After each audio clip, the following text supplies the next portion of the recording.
புனித அகுஸ்தினார் வட ஆப்பிரிக்காவில இருக்கிற டகாஸ்டே என்ற இடத்துல புனித மோனிகா அப்புறம் பேட்ரிக் தம்பதிக்கு மகனா பிறந்தாரு. இவங்களோட குடும்பம் செல்வ செழிப்பு மிக்க குடும்பமா இருந்துச்சு. அகுஸ்தினாரோட அம்மா மோனிகாவுக்கு இறைபக்தி ரொம்ப ரொம்ப அதிகமா இருந்துச்சு. ஆனா அகுஸ்தினாரோட அப்பா பேட்ரிக்கு ரொம்ப பெரிய அளவுல இறைபக்தி இல்ல. கணவர் தான் இறைபக்தி இல்லாம இருக்காரு. ஆனா குழந்தைகளை அப்படி வளர்க்க கூடாதுன்னு மோனிகா ரொம்பவே உறுதியா இருந்தாங்க.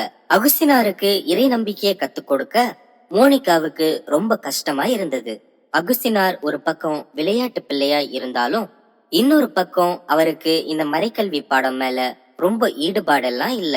இருந்தாலும் அகுஸ்தினாருக்கு அவங்க அம்மா மோனிகா கிறிஸ்தவ மதிப்பீடுகளை கத்து கொடுத்துதான் வளர்த்தாங்க. அகுஸ்தினார் ரொம்ப புத்திசாலியான பையனா இருந்தாரு. ஆனா கிறிஸ்தவ மதிப்பீடுகளை கடைபிடிக்கிறதுல ரொம்ப மோசமா இருந்தாரு. நண்பர்களோட சேர்ந்து ஊர் சுத்துறது, யாருக்கும் தெரியாம தோட்டத்துல இருந்து பழங்களை திருடி சாப்பிடுறதுன்னு பொறுப்பில்லாம தெரிஞ்சிட்டு இருந்தாரு. பசிக்காகவோ காசு இல்லாம இருந்ததாலேயோ அவர் திருடல. திருடும் போது ஏற்படக்கூடிய அந்த திருட்டு உணர்வு அவருக்கு பிடிச்சிருந்தது. அதனால அடிக்கடி திருட ஆரம்பிச்சாரு.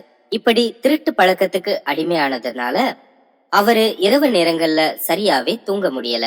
ரொம்ப குற்ற உணர்ச்சியால கஷ்டப்பட்டுட்டு இருந்தாரு. அகுஸ்தினார் மனம் மாறி நல்ல பிள்ளையா இருக்கணும்னு அவரோட அம்மா மோனிகா தினமும் இறைவேண்டல் செய்வாங்க.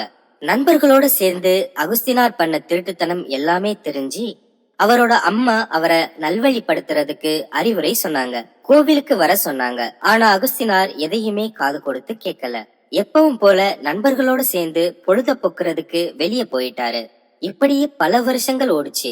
ஒரு நாள் அகுஸ்தினார், எனக்கு மிலன் நகர்ல வேலை கிடைச்சிருக்கு, அதனால அடுத்த வாரம் நான் கிளம்ப போறேன்னு அவர் அம்மா கிட்ட சொன்னாரு.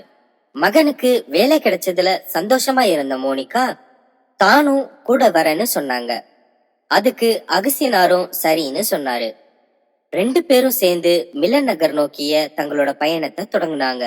நீண்ட நெடிய பயணத்துக்கு பிறகு மிலன் நகர் வந்து சேர்ந்தாங்க. அங்க இருந்த ஒரு ஆரேட்டரியோட ப்ரொஃபஸரா அகுஸ்தினார் சிறப்பா பணி செஞ்சாரு. மிலன் நகர்ல இருந்தப்போ அவரோட அம்மா மோனிகா தினமும் அகுஸ்தினார கோயிலுக்கு கூட்டிட்டு போவாங்க. அப்படி ஒரு நாள் கூட்டிட்டு போகும்போது புனித அம்ப்ரோஸ் அவர்கள் திருப்பலி நிறைவேற்றி மறையுரை கொடுத்தாரு. அந்த மறையுரையில புனித அம்ப்ரோஸ் சொன்னது, இன்னைக்கு நாம மத்தவங்களுக்கு செய்யக்கூடிய உதவிகளை வச்சு நம்மள முட்டாள்னு மத்தவங்க சொல்லலாம். நாம அதிகாரம் செலுத்த வரல, அன்போட உதவிகளை செய்ய வந்திருக்கோம். நம்மள இறைவன் மத்தவங்கள அன்பு செய்யறதுக்காக படைச்சிருக்கிறாரு.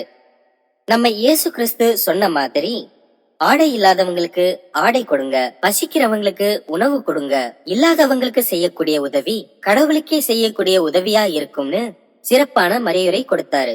இத கேட்ட அகுஸ்தினார் இந்த மறையுரையோட வார்த்தைகளால பெரிதும் ஈர்க்கப்பட்டாரு. அகுஸ்தினாரோட அம்மா மோனிகா ஆயர் அம்புரோசுக்கு அகுஸ்தினார அறிமுகப்படுத்தி வச்சாங்க. அகுஸ்தினார் பத்தி ரொம்ப கவலையா அம்புரோஸ் கிட்ட மோனிகா முறையிட்டாங்க. நேரம் வரும்போது கடவுளோட வார்த்தைக்கு அகுஸ்தினார் செவி கொடுப்பாருன்னு அம்புரோஸ் சொன்னாரு.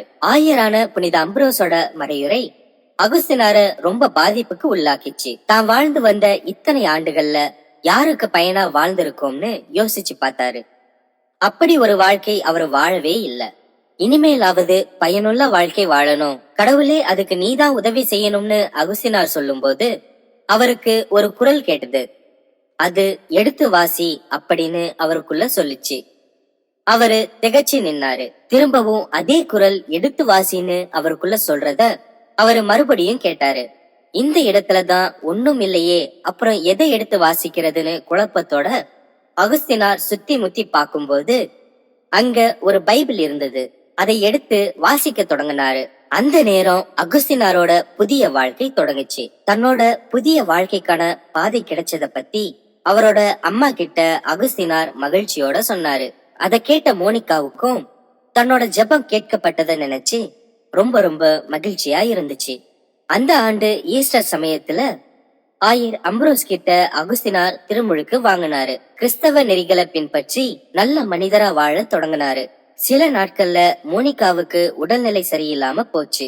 கிறிஸ்துவுக்கு பிடிச்ச மாதிரி புதிய வாழ்க்கைய அகுஸ்தினார் வாழ தொடங்கி இருந்ததுனால மோனிகாவுக்கு ரொம்ப சந்தோஷம். அத அவர்கிட்ட பகிர்ந்துகிட்டு மோனிகா இறந்து போயிட்டாங்க. அதுக்கப்புறம் கிறிஸ்தவ நெறிகளை பின்பற்றி வாழ்ந்த அகுஸ்தினார் ஒரு அருட்தந்தையா மாறினாரு. அப்புறம் ஹிப்போ மறை மாவட்டத்தோட ஆயரா நியமிக்கப்பட்டாரு. எல்லாருக்கும் பிடித்தமான ஒரு மனிதரா இருந்தாரு. அவரு 113 ஆய்வு புத்தகங்கள் எழுதியிருக்காரு. 200க்கும் மேல கடிதங்கள் எழுதியிருக்காரு. 500க்கும் மேல மறையுரைகள் எழுதியிருக்காரு.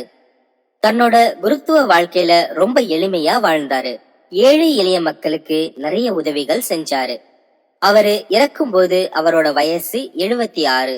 அந்த 76 ஆண்டுகள்ல 40 ஆண்டுகள் தன்னோட வாழ்க்கைய இயேசு கிறிஸ்துவுக்காக வாழ்ந்து இன்னைக்கு ஒரு புனிதரா உயர்ந்து நிக்கிறாரு புனித அகுஸ்தினார்.